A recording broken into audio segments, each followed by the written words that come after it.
¿Qué es un indicador de trading? Bueno, pues básicamente todos los indicadores de trading son simplemente fórmulas matemáticas que las representamos o quedan representadas en pequeños gráficos y esos gráficos se añaden al gráfico del precio principal. En función de los diferentes tipos de indicadores de trading que nosotros pongamos en el gráfico principal, nos aparecerá una información sobre si el precio está o no en tendencia, si está en una zona de soporte o resistencia, si es más probable que suba o que baja, si la caída o la subida ha sido muy grande o no ha sido muy relevante, etcétera, ¿no?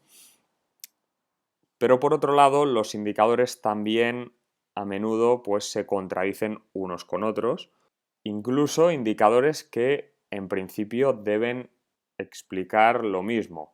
Es decir, un poquito más adelante, ahora vamos a ver los tipos de indicadores que hay, que los dividimos en grupos, pues hay veces que los indicadores, pues dos indicadores tendenciales, nos pueden decir cosas totalmente contrarias. ¿Y esto qué pasa? Que nos puede generar confusión a la hora de operar. De ahí que pensemos que el mejor indicador siempre es el precio. ¿Por qué? Porque todos los indicadores están basados en el precio o intentar adivinar hacia dónde va a ir el precio. Por eso el precio tiene que ser el indicador más claro y bueno, de ahí la importancia del análisis técnico. El análisis técnico es simplemente el análisis o el análisis gráfico en sí, es el análisis del propio precio, ¿no? Pues yo creo que es el mejor indicador que podemos tener. Por tanto, todos los indicadores, como están basados en el precio, pues van con cierto retraso. Hasta que el precio no actúa, pues no nos dan señales. ¿Cómo elegiremos los indicadores? Pues depende. Hay gente que usa pues, indicadores de dos grupos distintos y hay gente que usa solo indicadores, uno o dos indicadores exactamente del mismo tipo. ¿Por qué hay gente que usa los del mismo tipo? Porque se supone que si todos dicen lo mismo, si todos son indicadores tendenciales y todos dicen lo mismo, quiere decir que se confirman todas las señales y podemos entrar a favor de esa señal. La otra alternativa es poner indicadores distintos y así pues que no nos confundan las señales, porque si estos se contradicen podemos tener confusión. ¿Cuál es el problema de poner varios indicadores que nos digan lo mismo?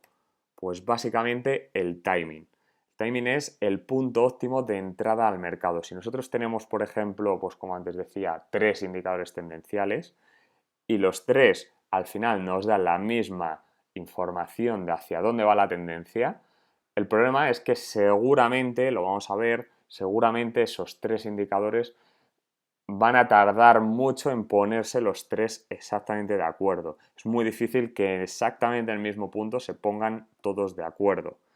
¿Qué va a suceder? Que sí, que al final nos dirá hacia dónde va la tendencia y acertarán los tres indicadores, pero el punto de entrada no será tan bueno como si, por ejemplo, utilizas indicadores distintos, uno tendencial, un oscilador o el que sea, y buscas puntos más óptimos de entrada.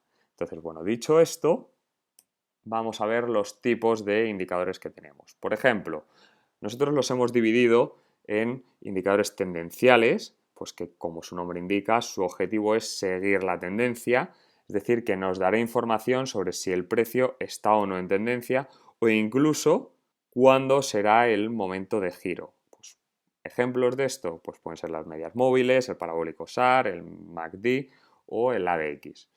Los osciladores, pues su objetivo va a ser medir las oscilaciones del mercado, es decir, que nos van a dar información sobre los puntos importantes de rebote o incluso cambios de tendencia. ¿Cuál es la parte positiva de los osciladores? Que nos va a dar la información de esos puntos mucho más rápido que los indicadores tendenciales. Por eso es una muy buena alternativa tener un indicador tendencial que nos diga hacia dónde va la tendencia y un oscilador que nos vaya marcando cuál sería el punto de entrada en esa tendencia. Como este es muy rápido, optimizaremos mucho ese punto de entrada y tendremos mucho mejor timing. ¿Dónde está la dificultad? En conseguir la mejor configuración de pues un indicador tendencial y un oscilador. Además, luego tú puedes modificar los parámetros de cada uno, como vamos a ver ahora en los siguientes minutos.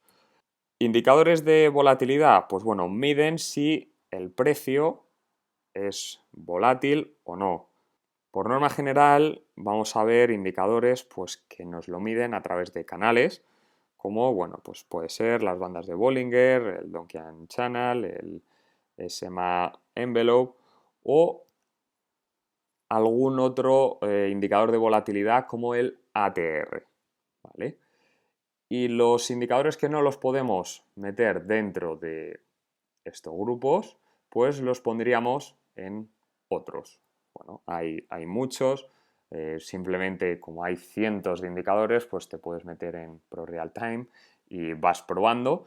Si ves que no son tendenciales, osciladores o de volatilidad, pues los podríamos poner o los podríamos encuadrar con otros, como por ejemplo el Ichimoku Kinko Hayo, ¿vale? Que es un indicador un poco extraño, pero bueno, a mucha gente le funciona. Pero en definitiva, los más usados suelen ser las medias móviles, el RSI, el MACD y las bandas de Bollinger.